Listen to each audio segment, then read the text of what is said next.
Alright, so you can see I set up a thermal simulation to get an idea of the differences between the TX2 mounted against the end cap versus if it's just using a heatsink in the middle of the body. So I'm going to run this thermal simulation real quick.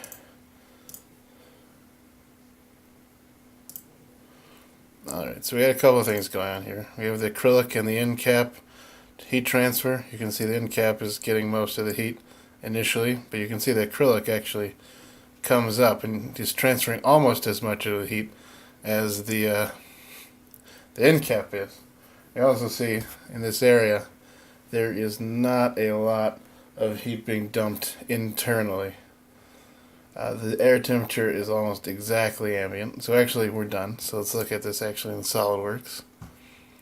So if we look at our results, alright, we can see clearly the heat spreader for the TX2 is only 4 degrees above ambient.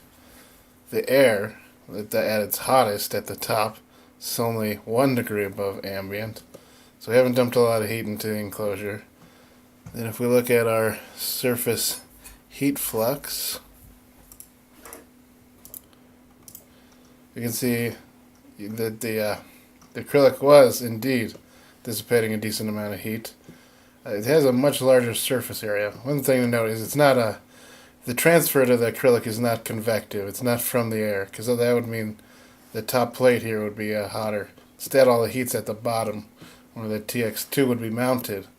So it's a conducted heat transfer from this metal plate into the acrylic. It's dissipating a lot of that heat. We got a nice hot spot on the front there. Most of the heat's just dumping straight out through the heat spreader into the water. So it looks pretty decent. So now we can look at the normal heatsink. So we got here, same design. So we got a heatsink with some fins, a fan, and we got the heat spreader for the TX2.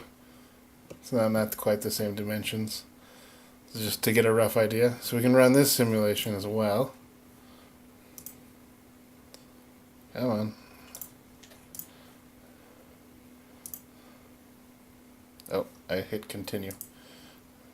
Can run this simulation as well.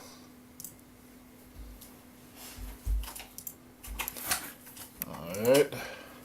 So you can see we got our heatsink. It's not quite straight, so our cut plane isn't really showing it properly. You can see we're getting two kind of convective loops, one to the right. Because this fan is sucking out, so it's sending the air out. It's being sucked in the sides of the heatsink. And you can see we're off to a very slow start. It's been already, how long? 2 minutes, and we're barely dissipating any power through the walls. You know, we're getting, okay, so now heat transfer is starting to hit the acrylic. Looks like it's mostly going through the top. The bottom air is pretty cool. So our heatsink looks like we are about 14 degrees Celsius over ambient right now. Still haven't reached steady state. It's been half an hour in the simulation time.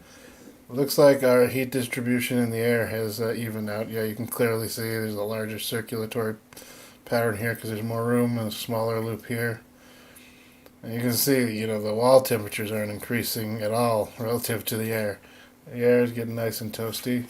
Looks like our air is, you know, probably around 310 Kelvin, so 17 C over ambient.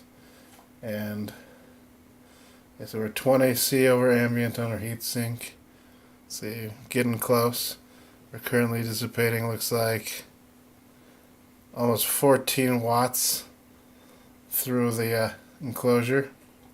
So we're getting to steady state. Okay, we're getting close to 1.5 hours. Alright, so we've reached 1.5 hours.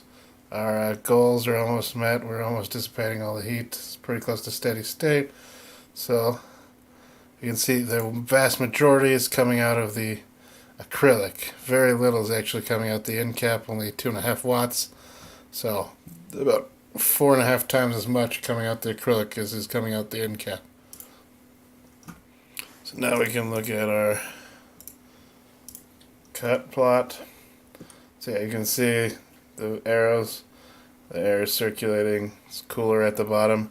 It's only about, looks like 3 degrees above ambient at the bottom. The top, we're looking at about 17 degrees above ambient, and in the middle, roughly 11.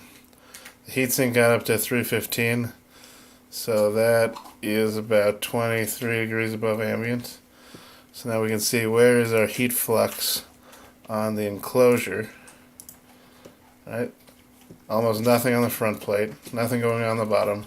So all our heat transfer is convective up to the top of the acrylic tube, and since this is towards the back, spreads a little better towards the back. So yeah, all our heat transfer naturally with it floating in the middle is convective. It takes a really long time to reach steady state, which is interesting. It means we'd have to leave it going, full bore for an hour and a half before we could even reach steady state, which is never going to happen the way we're using the sub. So we'd never even reach this.